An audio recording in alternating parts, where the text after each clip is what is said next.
Receita de Ano Novo. Para você ganhar belíssimo Ano Novo, cor do arco-íris ou cor da sua paz, Ano Novo sem comparação com todo o tempo já vivido, mal vivido, talvez até sem sentido. Para você ganhar um ano novo não apenas pintado de novo, remendado às carreiras, mas novo nas sementinhas do vir a ser.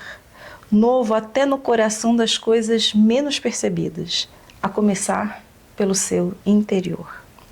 Novo, espontâneo, que de tão perfeito nem se nota. Mas com ele se come, se passeia, se ama, se compreende, se trabalha. Você não precisa beber champanhe ou qualquer outra berita. Não precisa expedir nem receber mensagens. Planta recebe mensagens? Passa telegramas? Não precisa fazer lista de boas intenções para arquivá-las na gaveta. Não precisa chorar arrependido pelas besteiras consumidas, nem parvamente acreditar que por decreto de esperança, a partir de janeiro, as coisas mudem. E seja tudo claridade, recompensa, justiça entre homens e as nações, liberdade com o cheiro e gosto de pão matinal, direitos respeitados, começando pelo direito ao gosto de viver. Para ganhar um ano novo, que mereça esse nome, você, meu caro, tem de merecê-lo. Tem de fazê-lo novo. Eu sei que não é fácil, mas tente, experimente, consciente. É dentro de você que o ano novo cochila e espera desde sempre. Ano Novo chegando aqui já, e nesse terceiro episódio do Entre Linhas, eu e a Alice, nós pensamos em falar um pouco desses sentimentos que começam a crescer dentro da gente, com as expectativas do que vai ser o próximo ano, os nossos projetos para o próximo ano. E o melhor jeito de se relacionar com essas emoções que surgem nesse período, para mim e para Alice, é fazer isso mediado por uma obra de arte. E por isso a gente escolheu esse poema do Carlos Drummond de Andrade para ser o pontapé da nossa conversa, das nossas reflexões de hoje. E aí eu queria começar perguntando para você, Alice, qual é o seu projeto de Ano Novo? E é interessante porque desde quando eu comecei nessa minha jornada, né, de autoconhecimento, meus objetivos, os meus desejos, né, de Ano Novo, eles se voltaram para dentro, sabe? Então, as minhas metas, né, meus objetivos, meus desejos, eles deixaram de ser para construir coisas lá fora, e sim para reconhecer ou trabalhar coisas aqui dentro, sabe? E acho que isso já vai muito de encontro com uma das primeiras partes que chamou a nossa atenção, né, de começar pelo seu interior. Que o Ano Novo, ele começa de verdade, né, essa transformação que a gente tanto quer, a gente precisa partir da gente, né? Não ficar projetando as mudanças lá fora, né? Mesmo que você queira conquistar algo lá fora, tem algo dentro de você que precisa mudar, né? E o esforço, ele deve ser colocado aí, dentro de você, né? Então, se eu quero começar um projeto, mas me falta coragem, então o trabalho está no desenvolvimento da coragem, né? E não em conseguir o projeto, porque se eu ficar lá fora, o medo vai me pegar, e aí eu não avanço, né? Então, isso pra mim é uma coisa que foi bem, assim, muito impactante a partir do momento que eu comecei a trabalhar com espiritualidade, né? Assim, me trabalhar internamente. Esse é o meu desejo. Não vou falar ele específico aqui, mas tá dentro.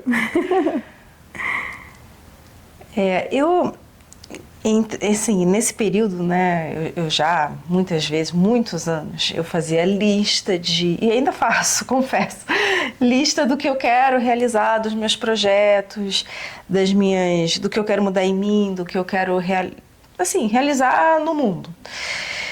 Mas, de uns anos para cá, à medida em que eu fui amadurecendo, para mim, talvez a maior mudança na minha relação com esse ano novo é reconhecer que eu não tenho controle total e tenho, na verdade, bem pouco controle sobre o que é esse novo que vem. E eu fui entendendo que isso é, de um lado, muito assustador. É uma experiência assustadora, porque é uma experiência com que é indeterminado, mas também é muito libertador. Porque se de um lado tem um trabalho que você tem que fazer interno, tem um trabalho que também você tem que fazer que tá relacionado ao que você vai realizar no mundo, coisas mais concretas no mundo, também tem você pode ter uma relação mais leve com o que quer que aconteça, ter uma receptividade maior com o que quer que aconteça, inclusive com os fracassos que virão, né? Com as coisas que vão sair do que é o perfeito, do que é aquilo que você planejou. A pandemia, para mim, foi uma das grandes lições na vida. Esse tinha sido um ano que eu tinha feito muitos projetos. E rigorosamente nenhum deles se realizou, mas se realizaram outros. Então,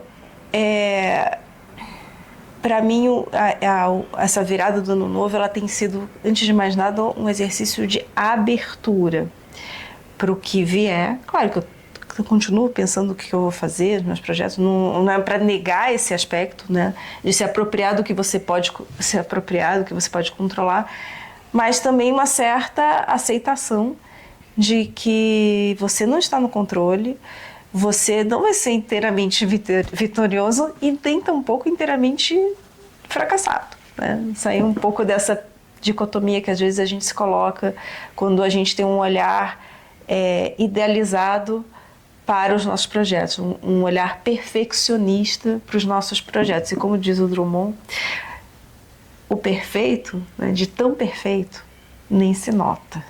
Ele simplesmente se manifesta, se expressa, é o que é. Não é alguma coisa que a gente precisa moldar com muita força, ou pondo colocando uma energia excessiva. Não, o perfeito simplesmente é deixar que as coisas se manifestem. E para isso, eu acho que é necessário a gente sair um pouco dessa posição de, como se diz na psicanálise, de fantasia de onipotência, achar que você tem um poder total, porque aí sim você consegue abraçar o que você realmente pode fazer. Uhum. A partir do que o mundo vai te apresentar, a gente não sabe. Esse lugar do perfeito que não se nota, né? Foi uma das coisas que mais me chamou a atenção nesse poema. Acho que para mim me toca muito porque é uma das minhas maiores buscas, assim, é não ser notada. Não no sentido de tipo, não aparecer, né? Mas no sentido de eu não precisar da atenção das pessoas, sabe? Da gente deixa, essa inclusive é uma das buscas, assim, né? Dentro de Vedanta, da espiritualidade no geral, é a gente entrar num lugar de só ser. E não precisar aparecer, não precisar chamar atenção, sabe? De não querer ser especial, né? E entender que sim, a gente tem um lado nosso que é especial, porque eu tenho uma história que só eu vivi, né? Eu tenho um corpo que só eu tenho uma mente que só eu tenho, né? Tenho, enfim, tudo o que é da minha identidade, da minha individualidade, só eu tenho. Então, nesse aspecto, eu sou especial. Mas, ao mesmo tempo, tem um aspecto meu que eu sou um grão de areia nessa terra. Eu não sou especial. Eu sou uma dentre 8 bilhões, sei lá quantos bilhões de pessoas tem no mundo hoje, né? E eu sou só mais uma. Então, é entender que tem esses dois lados, né? E eu acho que a gente conseguir equilibrar esses nossos lados, né? Ver, enxergar que ao mesmo tempo que eu sou sim única e que eu tenho qualidades que só eu tenho, que eu preciso, né? Que é importante também para o mundo, inclusive, eu manifestar essa minha individualidade, também tenho esse outro lado de eu ser ninguém. Eu sou alguém e sou ninguém ao mesmo tempo, né? E isso é a perfeição, assim, né? A gente só ser. Uhum. A gente não precisar, não depender do olhar dos outros, né? Para ser feliz. Uhum. Então, eu não vou, né? Meu ano novo, ano que vem eu quero fazer isso, porque de verdade, quando a gente foca nas coisas lá fora, em geral é porque a gente quer chamar atenção. A gente, né? que é ser especial. Então, por que eu quero construir uma carreira? Por que eu quero ganhar mais dinheiro? Por que eu quero conseguir o carro? É porque eu quero ser especial. Eu quero ter um carro que as pessoas que eu considero, né, que eu faço as minhas projeções, as pessoas que eu considero especiais têm aquele carro. Então, eu quero ter também. As pessoas que eu considero especiais têm um emprego de tal, têm tanto dinheiro, então eu quero, né? E a questão não é assim, que é ruim ter essas coisas, mas não depender dessas coisas para ser feliz, né? Não depender de ser especial. Eu só vou ser feliz quando eu me sentir especial, porque você não é. Você é e não é. Eu tô te ouvindo falar e pensando a partir da psicanálise, assim, o que seria esse ser especial, né? E me lembro da expressão do Freud famosa, como a gente se sente Sua Majestade o bebê. Muito bom. Quando a gente ainda está vivendo na fantasia da onipotência, que a gente acha que o mundo vive pra gente, né? Nós somos realmente o centro do universo. E esse é um momento que todo mundo precisa viver. O problema é que se isso perdura. Mas num momento mais da constituição da subjetividade, isso é importante. É importante que alguém tenha depositado esse olhar, que tenha feito esse investimento narcísico no sujeito, para que você possa construir uma estima de si mesmo, né? Uma autoestima. Então, o problema é sair disso, né? É sair dessa experiência de plenitude porque ela é fantasiosa, né? Então o mundo vai dizer pra gente que a gente não mas o desejo permanece. E como a gente vai lidar com essa perda dessa condição de ser aí, nos termos que você colocou, especial, né? É justamente assim que a gente consegue ser não especial nesse sentido de Sua Majestade, mas a gente consegue ser singular.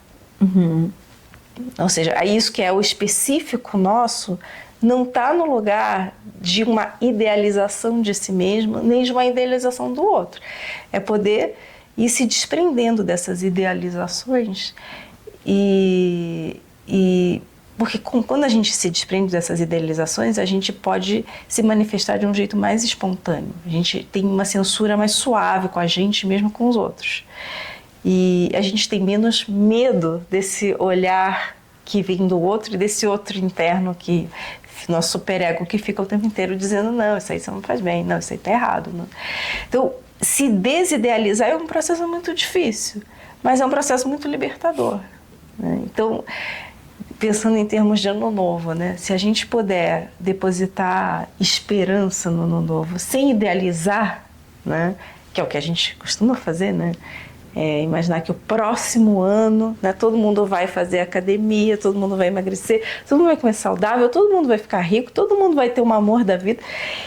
E que peso que é isso, quando a gente realmente vive para satisfazer essa idealização que nunca chega. Porque se você ficar rico, a idealização logo ela vai se atualizar. Sim. E do ponto de vista da espiritualidade, a melhor forma na verdade, o processo, né, que a gente tem de desidealização é um processo que a gente tem vem de um desejo que a gente tem de ver a realidade, de ver a verdade, né? Ver a realidade como ela é, que não é uma coisa estática, né? A realidade é assim e ponto.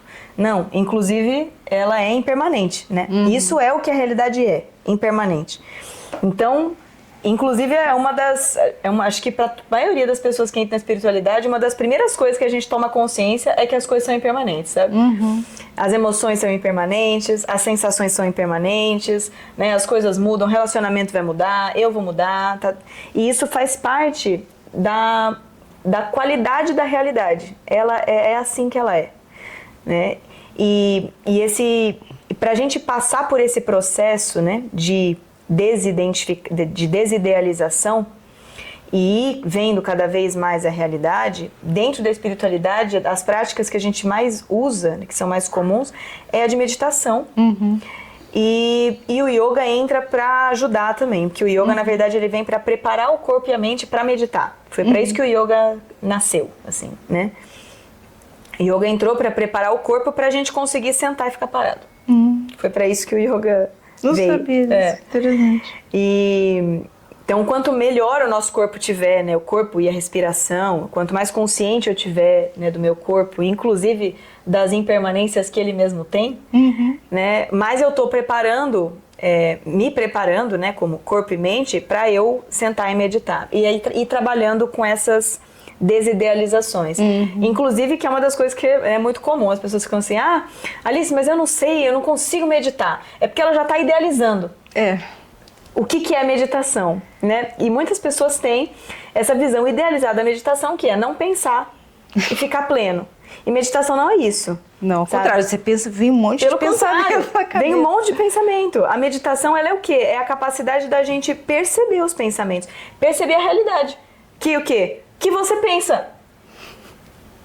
Veja. Entendeu? Essa é a realidade, amor. Você pensa. Entendeu? E tem outra realidade. As sensações do corpo. Você vai ficar sentada, vai começar a doer. Essa é a realidade. Então, é nesse sentido, né? De não brigar, né? De não ficar brigando com a realidade. Que, inclusive, é o conceito, assim, de felicidade para a espiritualidade. Que é eu aceitar a realidade como ela é. Não é me acomodar em como as coisas estão. Né? Mas eu conseguir aceitar que eu penso. E não tenho o que eu fazer para evitar isso. Enquanto eu estiver brigando o que eu penso, enquanto eu estiver brigando com os meus pensamentos, eu vou estar infeliz. A partir do momento que eu aceito os pensamentos que vêm, eu abro uma porta para conseguir lidar com eles. Eu paro de brigar e eu começo a educar. Né? Então eu vou ir começando a direcionar. E esse é o processo da meditação. Então, a gente sempre tem um ponto de concentração, que pode ser a respiração, pode ser sensações do corpo, pode ser uma contagem, enfim, aí vai depender da técnica. Meditação de verdade, tô falando, né? Não visualização, tô falando meditação mesmo. É em silêncio. Meditação é em silêncio. Ponto. Pra quê? Pra você lidar com a sua realidade. Não ficar idealizando em cima de imagens que pessoas estão, né, que uma voz está indicando pra você. Isso é idealização. É um outro trabalho que é importante também, mas não é meditação. Então, meditação a gente faz em silêncio e é um trabalho mental. Eu vou parar, concentrar minha mente em alguma coisa, e aí eu vou começar a perceber que, a partir enquanto eu tô olhando pra frente, vai começar a passar um monte de coisa na minha frente. Eu tô olhando pra uma coisa, eu tô, sei lá, percebendo a minha respiração. Tô concentrada lá na minha respiração. De repente vem um pensamento, puta, eu preciso ir no mercado. Daqui a pouco vem outro pensamento, mas tá chovendo, não vai dar. E aí você se perde da concentração, que é a contagem. Então eu vou voltar. Contei. Aí eu percebi de novo, fui pra longe, volta. Então o que você tá fazendo aqui não é parando de pensar. Você só tá aprendendo a lidar com os seus pensamentos. A partir do momento que você percebeu, puta, eu preciso ir no mercado. Opa, pensei nisso aqui. Deixa ele embora que agora não é hora de pensar nisso. E eu volto pra minha concentração, eu tô aprendendo a lidar com eles.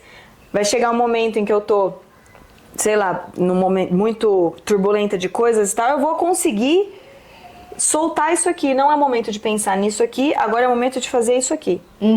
E aí você consegue e vai limpando, né, a minha forma de ver as coisas. Eu vou ver um negócio e vou ver, sei lá, projeto alguma coisa naquilo, idealizo, né, alguma coisa, idealizo uma pessoa.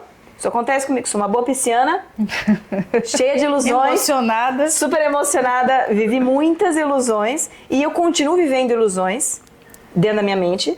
Mas hoje eu consigo perceber que são ilusões. Então eu conheço uma pessoa e já começo a idealizar ela. Porque ela é maravilhosa. Eu falo, Alice, isso aqui é a sua mente que está criando. Tira. E aí já vai me ajudando a ver com mais facilidade e mais clareza a pessoa como ela é. Eu deixo de projetar na pessoa os meus desejos, do que eu quero que ela seja, para me satisfazer, né?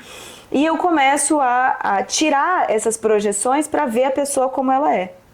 Que como ela não é perfeita, porque ninguém é. E ao mesmo tempo, ela é perfeita, porque todo mundo é. Né? Mas eu consigo ver quais são as perfeições, quais são as imperfeições, sabe? E esse é um processo que a gente, dentro da espiritualidade, vai fazendo de clareza, exatamente para conseguir ver a realidade e aceitá-la. Sabe? Eu acho interessante que essa ideia de aceitação não tem nenhuma relação com resignação. né? Não tem nenhuma relação com uma submissão às coisas como elas são, como elas existem. É realmente buscar uma conexão mais verdadeira consigo mesmo e com o mundo. Você estava falando das idealizações no amor, né? Que é o lugar, o amor romântico, né? Que é o lugar máximo, né? Que a cultura também estimula a gente a essas idealizações. Que tipo de conexão você realmente estabelece com o outro que foi projetado na sua cabeça, né? Será que você criou realmente um laço com esse outro enquanto um outro, né? Com aquilo que é o singular desse outro, não o especial, mas o singular, né? E isso, assim, do ponto de vista psicanalítico, se ecoa muito. Essa noção de amor, ela precisa ultrapassar em alguma medida. Não acho que a gente realmente consiga fazer isso totalmente, porque isso também seria idealizar essa entrega total. Isso talvez algo que a gente possa cultivar, né? Quem sabe cultivar nesse ano novo, né? Ter essa esperança de buscar conexões mais abertas, mais reais. Mais reais. Eu hesito esse termo, né? Realidade, porque eu fiquei pensando, mas o que é realidade? O que é a realidade? E eu, assim, como psicanalista, eu sempre tenho um receio de colocar a realidade num lugar muito objetivo, ou seja, muito protegido da relação subjetiva que você tem com aquilo. Que a realidade é sempre uma realidade psíquica. Você não tem como ter uma relação com o mundo e nem com você mesmo, né? Você não tem um você que é totalmente uma verdade absoluta, ou o mundo uma verdade absoluta, que não seja... que esteja protegido dessa mediação pelas suas fantasias psíquicas. Não tem essa possibilidade.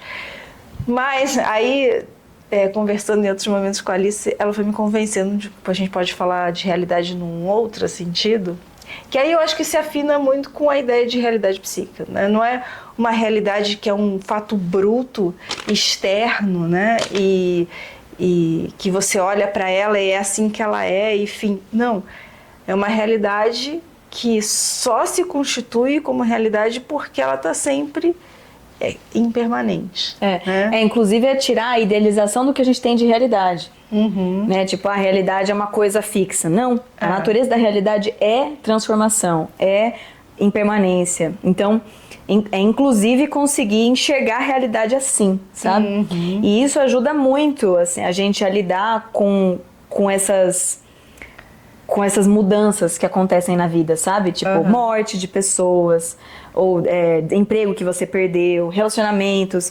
Porque a gente para e pensa, gente, uma hora ou outra isso ia acabar. Porque nada é pra sempre.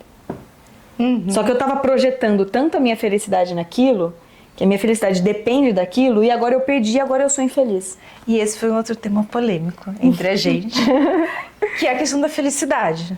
Eu tenho várias restrições com a palavra felicidade, né? E a gente estava conversando sobre isso, né? Mas você pensa em felicidade de um jeito muito específico, não é aquela felicidade da plenitude absoluta. Fala um pouquinho, o que é a felicidade dessa perspectiva espiritual? Eu acho que a gente precisa essa reconstrução, né? Essa desidealização do que a gente tem enquanto felicidade, né? Dentro da perspectiva espiritual, a felicidade, ela é a natureza do ser, sabe? É a nossa natureza. Assim como uma das naturezas da realidade é a impermanência, da nossa também, a felicidade ela é uma qualidade nossa. Se é uma qualidade nossa, assim como a impermanência, ela está o tempo inteiro aí. Sabe? Só que tem um probleminha que não deixa a gente ver isso, que é a ignorância. A ignorância que é consequência das minhas ilusões, das minhas projeções, né? Então, a partir do momento em que eu projeto algo lá, aqui fora, eu não tô vendo a realidade e e aí o que acontece? Eu entro em conflito porque o que eu vejo não é o que é. Eu vejo ali, eu projeto num cara um príncipe encantado, só que ele não é esse príncipe encantado e eu sofro. Então o sofrimento, que na espiritualidade o sofrimento é o oposto à felicidade. Então, enquanto eu não sou feliz porque eu estou sofrendo. A partir do momento que eu paro de sofrer, eu sou feliz. Ah, tá. Felicidade é uma ausência de É sofrimento. a ausência de sofrimento. Isso é felicidade para a espiritualidade. Não é alegria. Alegria é uma emoção assim como tristeza, raiva, frustração. Mas aí, é possível ser feliz e ter raiva? Total. Eu já fui assim. Eu hoje em dia sou feliz quando eu tenho raiva, gente. Porque antes eu não conseguia sentir a raiva.